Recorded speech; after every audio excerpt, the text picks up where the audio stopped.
Despite being told to use a less toxic dispersant, BP continues spraying tens of thousands of gallons of the chemical called Corexit into the Gulf of Mexico. BP's chief executive is unapologetic.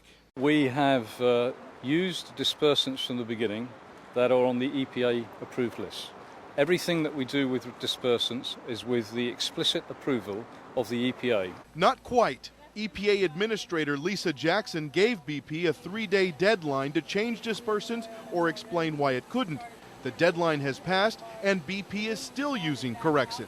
The answer we got back from BP to me seemed more like a defense of their current choice. Reminded me a little bit of that old commercial, I'd rather fight than switch. BP says there are 5 viable dispersant options at this point besides Corexit. The EPA says Corexit is the most toxic of those.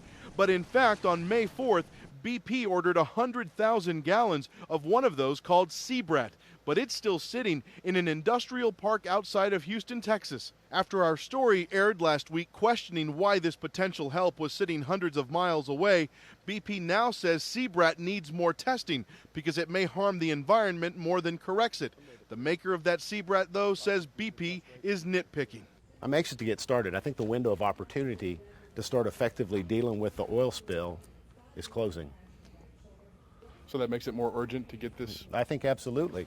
While BP keeps fighting to stick with the product it's always used, Louisiana environmentalists like Wilma Subra say the EPA should force BP to stop using Corexit. Nobody's standing up to BP. They make the decision, they disperse it into the water column, and then we have to live with the environmental damage. The EPA says it is standing up to BP, calling on the oil giant to dramatically cut back on the amount of dispersant it's shooting into the Gulf of Mexico.